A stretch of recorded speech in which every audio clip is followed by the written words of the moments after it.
It started on one of the hottest weeks of the summer, the kind where the pavement practically shimmers under the sun and even the trees look tired. My relief had always been the neighborhood pool. I'd worked hard to pay my HOA dues. I followed their endless rules, and I genuinely thought that at the very least, I had earned the right to cool off in that water. But one morning, I found an envelope taped to my door. Inside was a letter, written in that sharp, bureaucratic tone the HOA always loved using, informing me that my pool access had been revoked indefinitely due to repeated noncompliance. Noncompliance. They listed vague infractions, improper attire, unauthorized guests, and my favorite, failure to maintain appropriate decorum. What did that even mean? That I laughed too loud? That I didn't bow my head in reverence every time a board member strutted by? Whatever it was clear they weren't just punishing me. They were making an example out of me, cutting me off from the one community privilege everyone in the neighborhood cherished most, the pool. At first, I was furious. I paced my backyard, replaying every smug look I'd ever gotten from the HOA president, imagining them gloating at the thought of me melting away in the summer heat while everyone else swam. But then, somewhere between my frustration and the rising temperature, an idea took hold. If they wanted to take away my pool, then maybe I didn't need theirs at all. Maybe I could create something better, something bigger, something so outrageous that the entire neighborhood would have no choice but to notice. And that's when it hit me. I would build my own beach resort, not just a kiddie pool or a lawn sprinkler, but a full-blown tropical getaway right in my backyard. Sand, palm trees, umbrellas, hammocks, the works. If the HOA wanted to exile me from their precious pool, then I would show them that I could create something that made their little patch of concrete and chlorine look like a puddle in comparison. It started with a delivery truck, one that dropped off an entire load of sand that I had ordered without telling anyone. The neighbors peeked through their blinds as the driver dumped mountains of golden sand into my yard. Next came the palm trees, shipped in from out of state, tall and dramatic, their fronds swaying like I'd somehow dragged the tropics into suburbia. Then I rolled out cabana chairs, tiki torches, even a bar setup complete with a faux thatched roof. My backyard transformed day by day, from ordinary grass to a scene that looked like it belonged on a travel brochure. It wasn't easy. I worked through blistering afternoons, hauling bags, hammering wood, and stringing up lights. But the more I built, the more determined I became. With every nail and shovel of sand, I felt my anger at the HOA melt into pride. This wasn't just about getting back at them anymore. This was about freedom, about creating a place where joy didn't need a permission slip. By the time I filled in the centerpiece, a massive, above-ground pool surrounded by sand, lined with inflatable palm floats, it wasn't just a backyard anymore. It was a beach resort. My beach resort. The first night I lit the tiki torches, it was like moths to a flame. Neighbors who had barely spoken to me before suddenly just happened to be walking by to see what all the music and laughter was about. Kids gasped at the sand, racing to kick off their shoes and run barefoot like they'd just stumbled into a hidden vacation spot. Parents leaned against the fence, their eyes wide, whispering like they couldn't believe someone had dared to do this. And then, one by one, they started joining in. People dragged lawn chairs over, someone brought a cooler, and before I knew it, the place was alive. The sound of splashing, the clink of soda cans, the smell of grilled food carried on the breeze. It was everything the HOA pool used to be and more. Except here, no one barked at you for laughing too loud. No one counted your guests. No one scowled if you brought snacks that weren't on an approved list. Here, it was pure freedom, wrapped in the glow of tiki lights and the sparkle of pool water under the stars. And judging by the way everyone stayed long into the night, I knew the HOA's plan to isolate me had backfired completely. Of course, It didn't take long for word to reach the board. By the second weekend, when my backyard resort was packed with neighbors, the HOA president showed up, clipboard in hand, face redder than a sunset. They tried to lecture me through the fence about zoning violations, unauthorized modifications, and community standards. I just smiled, sipping from a coconut cup with a little umbrella in it, and reminded them that everything I'd done was within my own property line. Said, perfectly legal. Palm trees, decorative landscaping, above-ground pool, bought and installed according to manufacturer instructions. They sputtered, they threatened, they even tried to call code enforcement, but when the inspector came by, he laughed and said, "It's unusual, but it's not illegal." The more they tried to shut me down, the more attention they drew, and the more people wanted to see the infamous backyard beach that had the HOA so rattled. It wasn't just a party anymore, it was a statement. Looking back, it's almost funny. They thought they could punish me by taking away my pool access, as if that was the end of the story. But what they really did was give me the push I needed to build something bigger than any of us imagined. My backyard beach became the heart of the neighborhood that summer. Kids still talk about the sandcastle contest we held. Adults still laugh about the sunset luau, where we roasted marshmallows until midnight. And I'll never forget the look on the HOA's faces when they realized that their attempt to isolate me had actually united the entire block against their control. They canceled my access, but they couldn't cancel my creativity. They couldn't cancel joy. And in the end, they couldn't cancel the beach resort that stood as a permanent reminder. Sometimes, the best way to fight control isn't through anger or compliance. It's by building something so bright, so bold, and so free that no rulebook can contain it.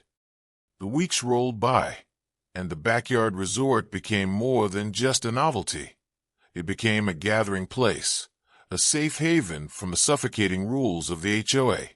Neighbors who once lived in fear of the board's fines and threats now stood shoulder to shoulder, laughing, splashing, and sharing meals without a trace of worry.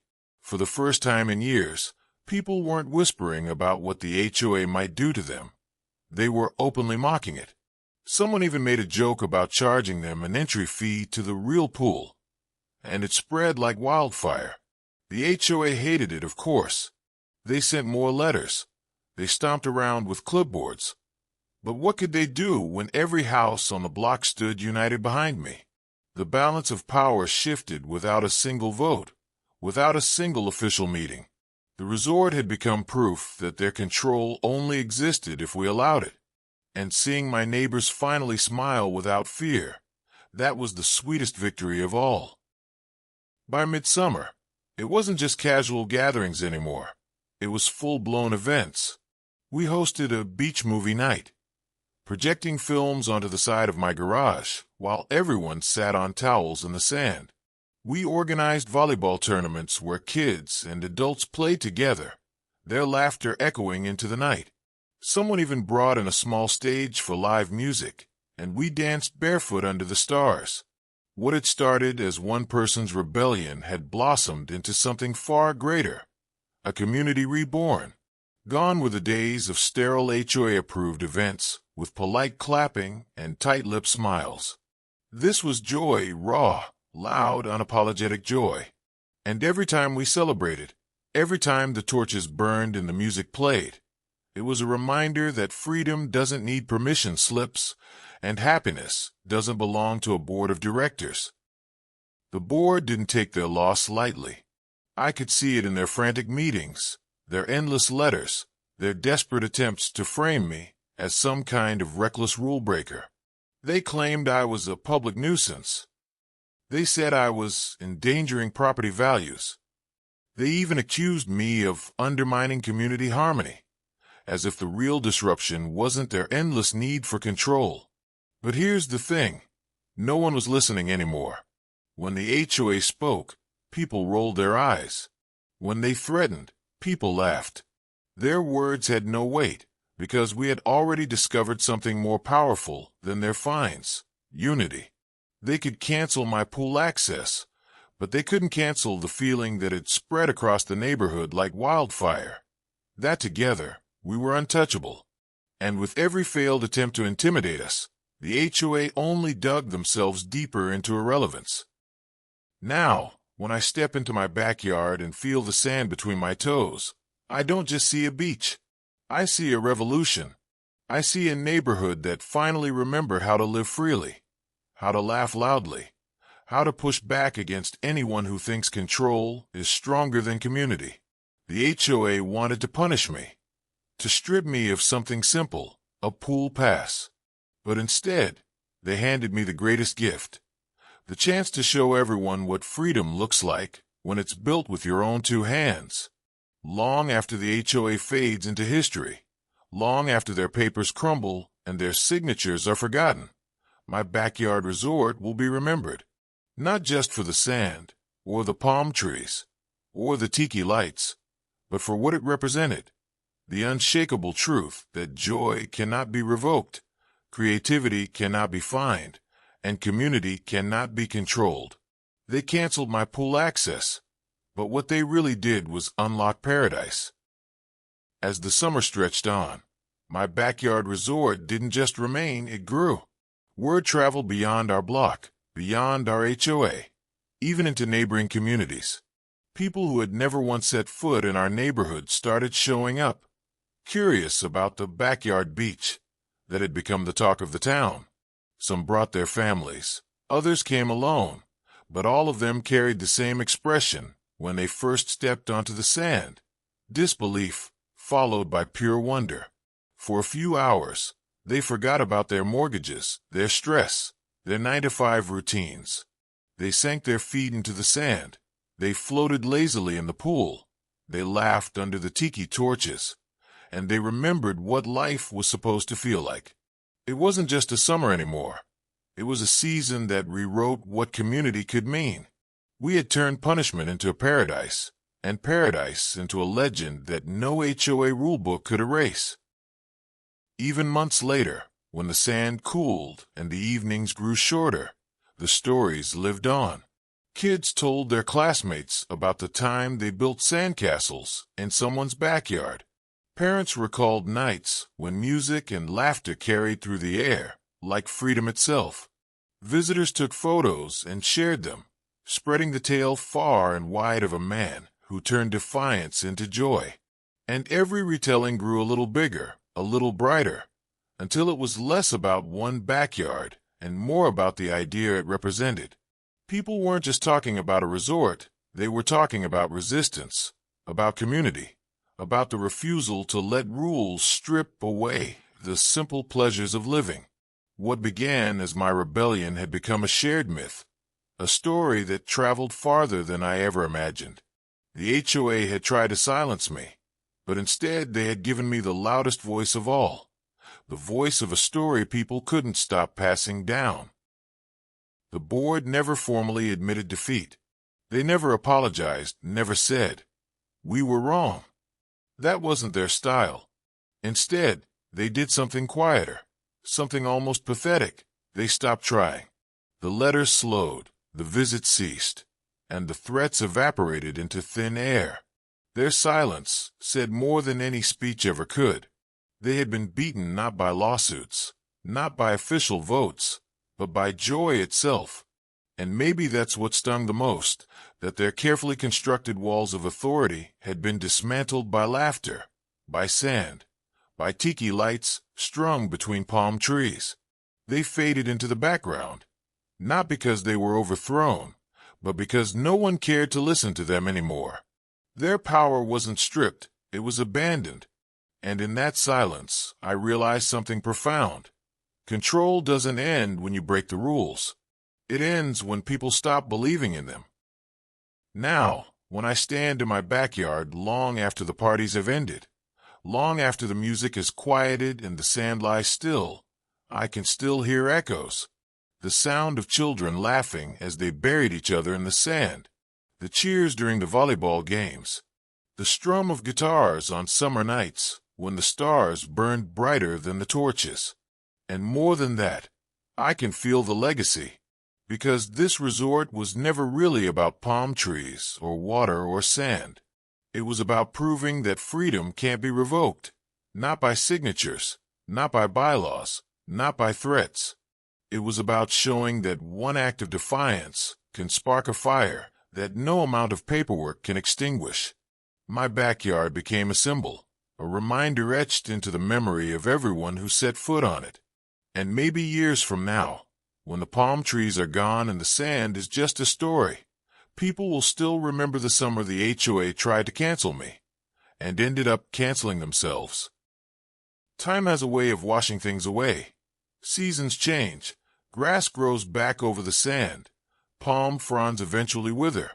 But some memories don't fade. They root themselves in the heart. My backyard might not look exactly like it did in those wild summer nights, but every corner still hums with the energy we created. I'll be watering the lawn and suddenly catch the faint scent of grilled food, though the grill hasn't been lit in months. I'll sit in a chair, close my eyes, and swear I can hear kids splashing in the pool, their laughter ringing through the air as if it never left. And sometimes neighbors still stop me, even years later, just to say, "That was the best summer of my life." That's when I know the HOA never had a chance. They tried to control a moment, but what we built became a memory too strong to erase. The resort may have started in my backyard, but its spirit spread through every street, every house. People stopped hiding behind closed blinds whenever the HOA drove by. They started talking to each other more, sharing meals, helping each other with projects. Small acts of rebellion against isolation. Fences that once divided us became gathering spots. Porches became stages for late-night conversations, and driveways turned into playgrounds. The neighborhood itself transformed, not because someone changed the rules, but because we stopped living in fear of them. The HOA still technically exists, still mails out their newsletters, but nobody reads them anymore. They became background noise, while the true heartbeat of the community was born in the sand and water of a backyard resort. That shift, the reclaiming of our street, our laughter, our togetherness, is something I never imagined when I first opened that letter revoking my pool pass. Funny thing is, we ended up writing our own set of rules, not on paper, not in fine print, but in how we lived. Rule number 1, joy comes first. Rule number 2, laughter is never a violation. Rule number 3, neighbors are family, not strangers to be reported. These rules weren't voted on. No one signed them, and yet everyone followed them more faithfully than anything the HOA ever tried to enforce. And it worked. Conflicts that once would have spiraled into complaints suddenly ended in compromise, in understanding, in community solutions. The HOA wanted control through paperwork and punishments. We built harmony through sandcastles and sunsets. And that, I think, is the ultimate irony. They thought authority could create order, but it was rebellion that gave us peace. Now, when I walk through my backyard, even if the tiki torches aren't burning and the pool is empty, I still see the resort, not with my eyes, but with my memory. It's eternal, not because the sand still sits there, but because the feeling never left. The resort became more than a place. It became an idea, a truth carved into every person who lived through that summer. That joy doesn't ask permission, that freedom is stronger than fear, and that community is built not by rules, but by choice. The HOA canceled my pool access, but what they really did was give me something priceless, a legacy. Long after they're gone, long after their minutes and bylaws are forgotten, people will still remember the summer of the backyard beach. They'll remember the laughter, the rebellion, the paradise that bloomed where control tried to take root. And that's the greatest victory of all, knowing that even when the sand is gone, The resort will live forever in the hearts of those who were there.